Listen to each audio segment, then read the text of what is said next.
Fala pessoal, tudo certo? Sejam muito bem-vindos a mais uma aula de História do Brasil, Brasil Colônia. Hoje nós continuaremos falando sobre as invasões estrangeiras ao território brasileiro e falaremos sobre as principais delas, que foram as invasões holandesas, inclusive com a ocupação de grande parte do Nordeste brasileiro. Sim, nós podemos dizer que os holandeses quase conseguiram separar, não é? Conseguiram abocanhar uma parte do território português na América. Vamos lá então? Vamos contar história.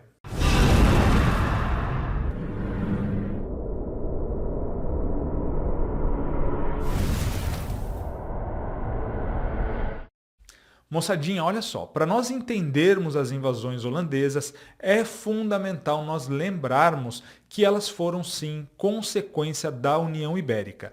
Quando a gente fala, olha só, da produção açucareira no Brasil, a gente não pode esquecer da efetiva participação dos holandeses, tanto no financiamento dos engenhos, quanto no beneficiamento, né, do açúcar, no refinamento do açúcar, no transporte e na distribuição do produto na Europa. Então a gente realmente tem uma importante presença do capital holandês no negócio brasileiro de açúcar, que na época, claro, era colônia de Portugal.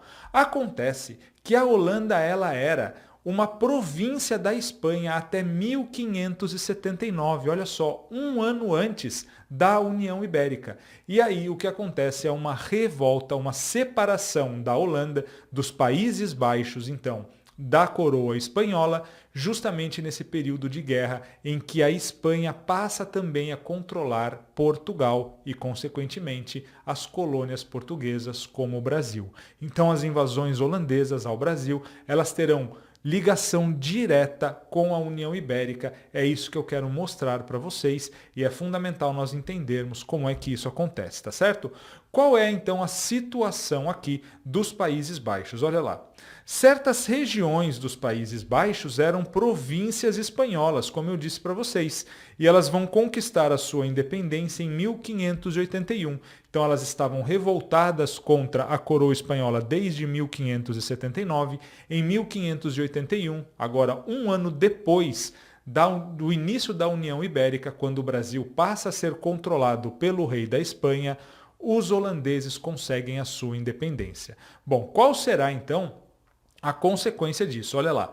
Como represália, Filipe II da Espanha, que se tornou Filipe I de Portugal após a morte, né, de Dom Henrique, vocês lembram, Dom Sebastião morre na Batalha de Alcácer Quibir em 1578 no Marrocos, o seu tio-avô, o cardeal Dom Henrique, vai assumir o trono, morre 2 anos depois, em 1580, sem deixar herdeiros, e Filipe II da Espanha acaba, por parentesco, assumindo o trono, não é isso?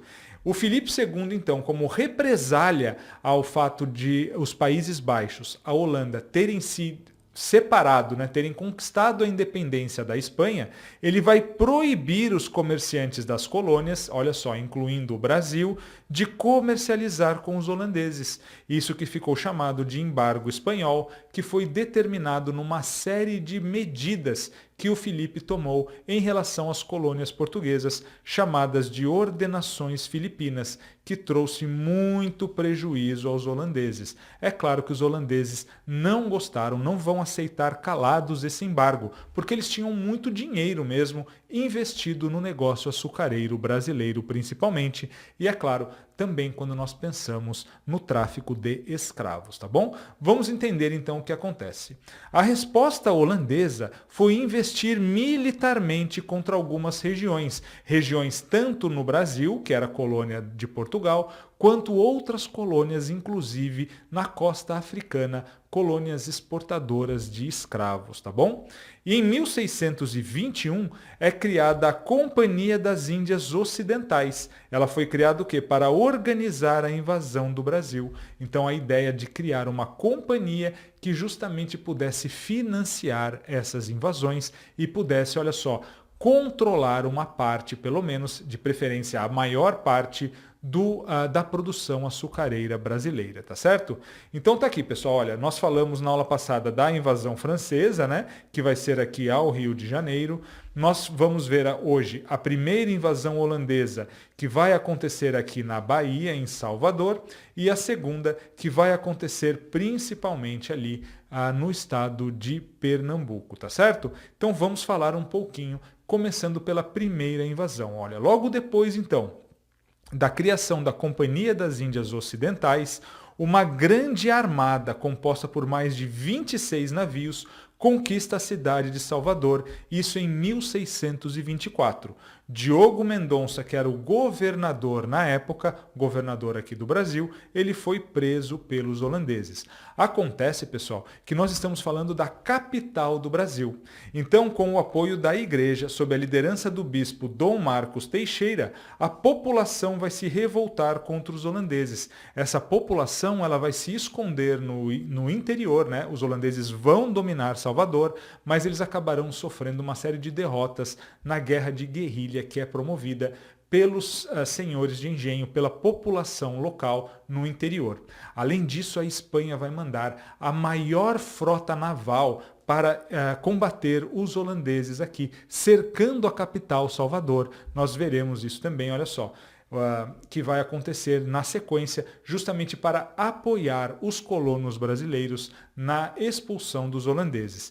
Esses holandeses eles ficarão conhecidos, né, por conta do envolvimento da própria igreja como invasores infiéis, porque eles eram calvinistas, né? Os holandeses eles eram protestantes e por isso os católicos também tentaram travar, mostrar que essa era uma luta também religiosa, tá certo? E agora sim, olha lá, com o apoio da Esquadra dos Vassalos, a maior esquadra formada durante o período colonial para expulsar uma invasão aqui na América, que vai ser formado então tanto por navios espanhóis quanto portugueses, os holandeses finalmente serão expulsos da Bahia cerca de um ano depois de dominarem Salvador, ainda em 1625, tá certo? Então eles queriam, claro, dominar a capital e com isso ganhar controle sobre todo o território brasileiro. Mas não conseguiram. Será que eles vão então deixar para lá? Não. Eles vão agora, pessoal, promover a segunda e mais importante invasão de todo o período colonial brasileiro, que é a segunda invasão holandesa que acontece em 1630. Como vocês sabem, consequência direta da União Ibérica. Então, pessoal, nós teremos essa invasão dividida grosso modo em 3 fases, tá bom? A primeira fase, que vai de 1630 até 1635, alguns livros colocam essa primeira fase até 1637, eu já explicarei para vocês o porquê, o período de luta em que os holandeses vão lutar, né, vão estar ali lutando para tentarem se estabelecer em Pernambuco e, de certo modo, em todo o Nordeste brasileiro. A segunda fase, eles efetivamente conseguirão fazer isso e vão instaurar aqui o Brasil holandês, essa fase que vai de 35 a 45. Alguns livros preferem também, né, que essa fase comece, olha só, em 1637, que é a data em que Maurício de Nassau chega ao Brasil para administrar a colônia holandesa aqui no Nordeste, tá certo, pessoal? E nós teremos ainda a terceira fase, também uma fase de luta, que vai de 45 até 1654, já depois do final da União Ibérica, que vai ser a efetiva expulsão dos holandeses. Então vamos falar sobre cada uma dessas fases aqui detalhadamente para vocês. Começando então pela luta. Os holandeses, então, expulsos de Salvador, eles vão tentar dominar a região de maior produção de açúcar do mundo, que era Pernambuco. Eles vão, então, invadir Recife e Olinda, justamente para tentar controlar a produção de açúcar brasileiro. Olha só, eles tinham uma importante participação no comércio. Com a União Ibérica, eles então há um embargo, eles não podem mais participar, lucrar com o comércio do açúcar brasileiro. Eles vão então dominar o Nordeste, né? Dominar Pernambuco, onde estão os principais engenhos brasileiros. Essa fase ela é marcada por guerras e pela destruição de grande parte dos engenhos. Então, pessoal, quando a gente fala aqui, olha só, do Matias de Albuquerque, que era o governador da capitania de Pernambuco, ele vai justamente promover isso, muita destruição para que os holandeses não pudessem aproveitar, não é, dessa conquista. Então ele manda queimar muitos engenhos, praticamente uma guerra de terra arrasada, para que os holandeses então acabassem dominando uma região que não seria mais capaz de produzir o açúcar que eles tanto queriam. Então realmente um período aqui de muita destruição, tá certo?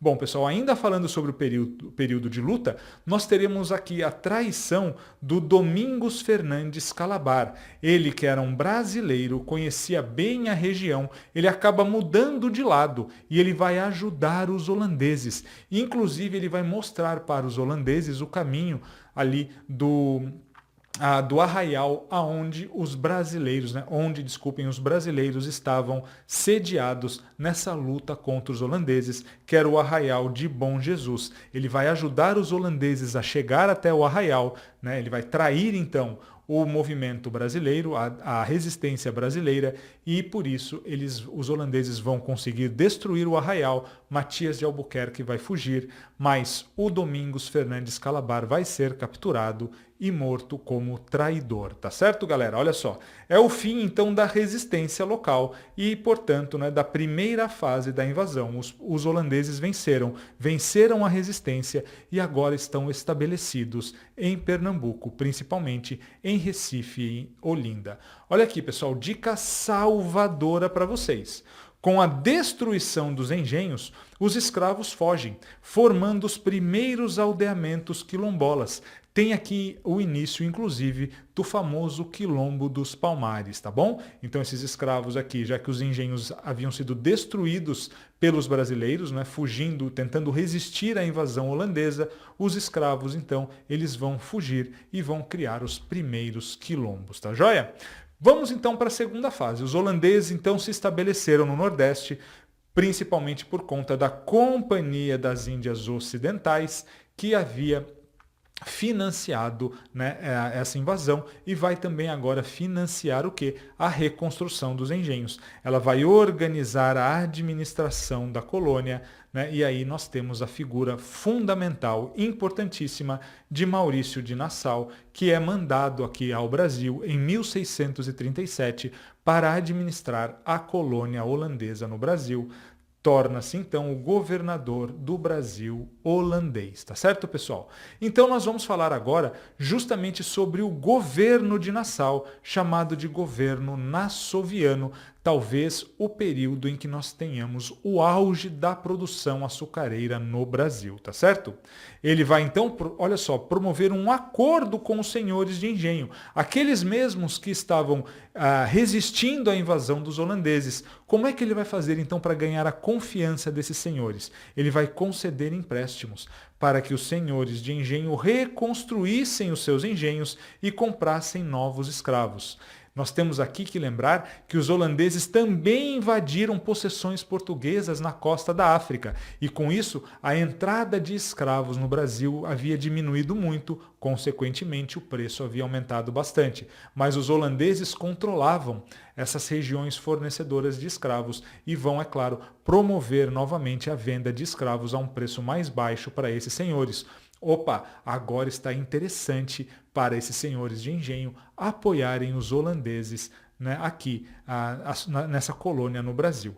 Ele vai então estabelecer uma situação de boas relações entre os holandeses e brasileiros, principalmente latifundiários e comerciantes, tá bom? Os latifundiários mais centrados na região de Olinda e os comerciantes em Recife. Mais para frente nós veremos que isso levará a um conflito, né, no futuro, ainda na história do Brasil, tá certo? Ele vai melhorar, pessoal, todo o sistema de produção do açúcar do Nordeste, ou seja, nós teremos aqui o auge do domínio, do controle brasileiro sobre o mercado mundial de açúcar durante o governo de Maurício de Nassau, tá bom?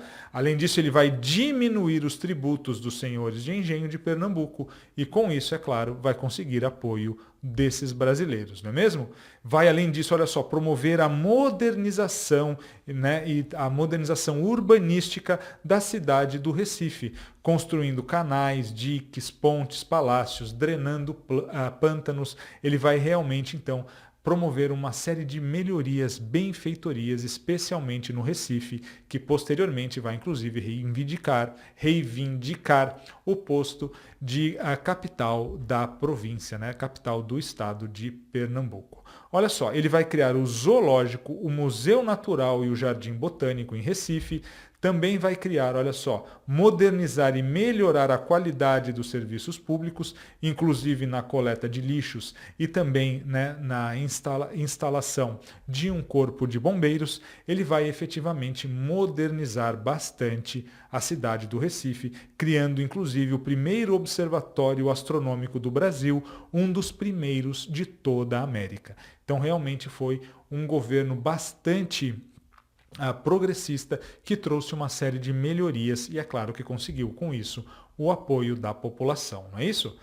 Ele, além disso, pessoal, ele vai promover a participação dos colonos brasileiros na administração holandesa. Olha só, ele vai criar o Conselho dos Escabinos, que na verdade é uma espécie de Câmara Municipal com tolerância religiosa. Olha, nós temos que lembrar, os holandeses eles são protestantes, calvinistas, mas eles vão aceitar a participação dos católicos brasileiros, né, que na verdade eram portugueses ou seus descendentes. Eles vão então tolerar a religião, inclusive Nassau vai permitir a construção de igrejas católicas, né, nas cidades de Recife, de Olinda, por exemplo, tá certo? Com isso, claro, o objetivo era conseguir o apoio da população local. Ele vai possibilitar a participação dos senhores de engenho nas decisões políticas, né, por meio desse Conselho dos Escabinos, e vai também trazer, né, receber a visita de missões artísticas e científicas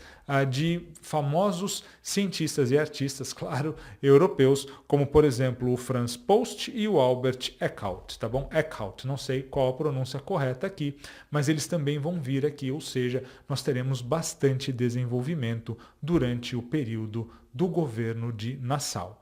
O domínio holandês, portanto, ele vai se espalhar, abrangendo regiões produtoras de açúcar, praticamente dominando todo o Nordeste brasileiro, né? Ele vai controlar 7 das 14 capitanias nordestinas. Então tá aqui, olha só, pessoal, esse daqui que vocês estão vendo em laranja foi o Brasil holandês aqui no seu auge durante o governo de Nassau, né? Ainda, olha só, com entrepostos em Fortaleza, também em São Luís, tá certo, pessoal? Então, nós estivemos muito perto realmente de perder grande parte do nosso território, a parte que na época era a mais lucrativa, o território mais lucrativo da colônia nesse momento, tá certo? E aí, pessoal, como eu disse para vocês, para ampliar os seus domínios e organizar a produção, a Holanda ela também vai dominar as regiões de São Tomé e Angola na costa africana, porque que eram, né, regiões fornecedoras de escravos. Tá? Então, desde 1595, nós já tivemos invasões holandesas a possessões portuguesas na África. Nassau vai ganhar prestígio como governador e administrador, e até 1640, né, ele ainda estará aqui no Brasil, quando vai ocorrer a restauração portuguesa, que nós vimos, né, o fim da União Ibérica. Ora, mas a Holanda não tinha problemas com Portugal, tinha problemas com a Espanha. Agora que Portugal voltou a ter um rei português, a situação começa a mudar, tá certo? Tem início, portanto, em Portugal, a dinastia de Bragança com Dom João IV. Portugal volta para os portugueses, ou seja, nós temos a restauração da coroa portuguesa, o fim da União Ibérica. Sem dinheiro, o rei português vai fazer um acordo com os holandeses. Agora eles podem fazer acordos, eles não estão em guerra. A guerra era entre Holanda e Espanha. Portugal entrou de gaiato mesmo nessa história. E aí nós temos a assinatura da trégua de 10 anos entre Portugal e Holanda, tá certo, pessoal? A Holanda, em troca, devolveria os territórios, mas permaneceria com os negócios no Brasil, ou seja, haveria um prazo para esses holandeses saírem e eles poderiam manter os seus interesses econômicos aqui no Brasil, tá certo? Bom, Acontece, pessoal, que lá na Europa estava ocorrendo a Guerra dos 30 Anos, que vai durar de 1618 até 1648. Lembrem-se, a restauração portuguesa acontece nesse contexto, em 1640, já que vários países europeus estavam em guerra. Com isso, a Holanda vai estar envolvida nessa guerra e vai exigir que Nassau mude a administração. Fazendo o quê? Olha só, a Companhia das Índias Ocidentais vai dizer para Nassau, que era um funcionário da companhia, para que ele endurecesse com os senhores de engenho. Com isso, então, aumentasse os impostos da colônia e, consequentemente, passasse a cobrar as dívidas e os empréstimos que haviam sido concedidos aos senhores de engenho. Opa, agora os holandeses começaram a perder o apoio que eles tinham aqui no Brasil. A consequência disso, pessoal, é que em 1644, por discordar dos seus superiores, o Nassau vai ser afastado e novos administradores, então, vão acabar se indispondo com os senhores de engenho, ou seja, os novos administradores mandados para o Brasil pela Companhia das Índias Ocidentais, eles vão colocar em prática aquelas ideias de endurecimento, cobrança de impostos, cobrança dos empréstimos que haviam sido concedidos lá no início da administração do Maurício de Nassau. Os senhores de engenho não vão gostar dessa história, é claro, não é? E além então deles limitarem a tolerância religiosa, proibindo católicos de praticarem a sua religião, pronto, agora sim, a coisa está feia para os holandeses no Brasil. Eles endureceram demais. A consequência disso, pessoal, vai ser, olha só, a insurreição pernambucana. Tem início aqui a luta para expulsar os holandeses. E isso é fundamental nós entendermos, pessoal. Porque lembrem-se que Portugal não podia participar diretamente dessa expulsão, porque havia assinado um tratado de paz de 10 anos com os holandeses. Então a insurreição pernambucana, pessoal, ela vai ser uma revolta nativista, ou seja, dos próprios colonos brasileiros estabelecidos aqui. São eles que vão ter o interesse de expulsar os holandeses. É claro que Portugal vai ajudar por debaixo dos panos, né? Vai ajudar de modo indireto, mas não poderá participar diretamente dessa expulsão. Vai representar, então, a luta para expulsar os invasores e, como eu disse para vocês, é uma revolta nativista e popular, porque contou com a participação das camadas baixas da população, lideradas, olha só, por João Fernandes, que era um senhor de engenho branco. Também nós teremos a presença, a liderança, aliás, de Felipe Camarão, que era um índio, e nós também teremos a liderança do Henrique Dias, que era um negro. Então vejam, um senhor de engenho branco, um índio e um negro serão alguns dos líderes dessa insurreição pernambucana. Fundamental, então, nós sabermos esse caráter nativista e popular da insurreição. É considerado, como eu disse para vocês, o primeiro movimento nativista do Brasil, ou seja, o primeiro movimento cujos interesses dos próprios colonos se sobrepuseram aos interesses metropolitanos. Na verdade, Portugal, claro, tinha interesse em recuperar o seu território, mas não podia agir diretamente por conta do Tratado de Paz que havia assinado com os holandeses. Então, é considerado uma revolta nativista porque os brasileiros lutaram sem a ajuda de Portugal, como eu disse para vocês, por conta da trégua dos 10 anos entre portugueses e holandeses.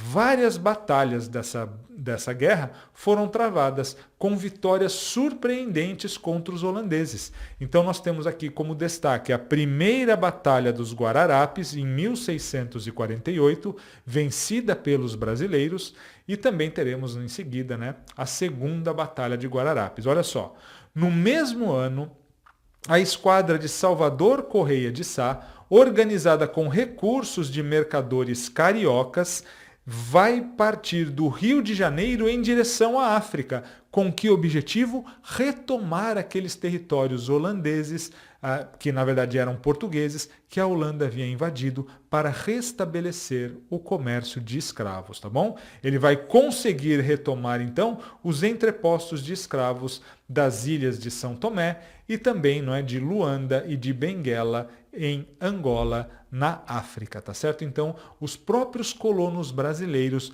vão retomar possessões portuguesas na África por conta do interesse que eles tinham na escravidão, né? Uma motivação bastante torpe, mas que acabou, né, facilitando a expulsão dos holandeses no Brasil. No ano seguinte, então, em 1649, uma nova vitória, como eu disse para vocês, na Segunda Batalha de Guararapes, que foi decisiva agora no curso da luta, né? Após a segunda vitória, a Segunda Batalha de Guararapes, nós podemos dizer que a presença holandesa no Nordeste estava no fim. Ainda ela vai durar, né, há praticamente 5 anos, mas já não havia mais muita esperança para os holandeses, tá certo? Portugal vai entrar em 1653 oficialmente no conflito. E o que nós temos é que no ano seguinte, em 1654, os holandeses são expulsos após a capitulação da Campina de Taborda, né? O nome aqui do tratado que vai ser assinado, né, com a expulsão definitiva dos holandeses do Brasil. Quais foram as consequências, pessoal, da invasão holandesa? Em primeiro lugar, uma imediata decadência do ciclo do açúcar. Nunca mais o Brasil voltaria a ter o predomínio no mercado mundial de açúcar como teve anteriormente. Por quê? Os holandeses eles vão se estabelecer nas Antilhas, né, nas ilhas caribenhas, e vão lá conseguir produzir o açúcar que eles aprenderam a produzir aqui no Nordeste brasileiro de modo mais eficiente que os portugueses, vão produzir um açúcar de melhor qualidade a um preço mais baixo em territórios mais próximos do mercado europeu. É claro que eles vão passar então a dominar esse mercado e haverá um declínio do ciclo, né, do comércio do açúcar no Brasil. Isso não significa que ele vai acabar. Na verdade, o açúcar continuará como principal produto da pauta exportadora até o final do século XVIII, quando nós temos o achamento de ouro aqui na colônia, e mesmo muito depois disso, o açúcar continuará sendo um produto fundamental da nossa pauta exportadora, mas nunca mais com aquele predomínio que teve, principalmente durante o período, né, em que o Nordeste estava governado por Maurício de Nassau. A Holanda, como eu disse para vocês, vai produzir açúcar nas Antilhas, melhor e mais barato do que o brasileiro.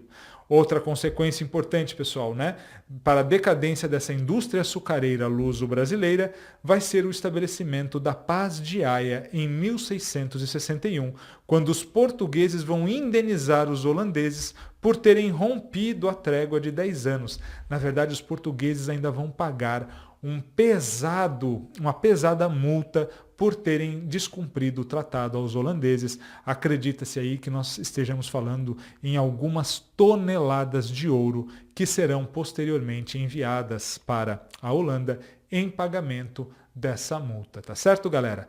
Pessoal, então, essa foi, né, a nossa aula sobre as invasões holandesas. Fundamental nós lembrarmos que a grande consequência foi a União Ibérica e a guerra entre Holanda e Portugal, e a principal consequência, então se a principal causa foi a União Ibérica, a principal consequência das invasões holandesas no Brasil foi o declínio do ciclo do açúcar, o declínio do comércio do açúcar brasileiro. A partir de então, o Brasil nunca mais voltará a ter o domínio do mercado como havia tido anteriormente.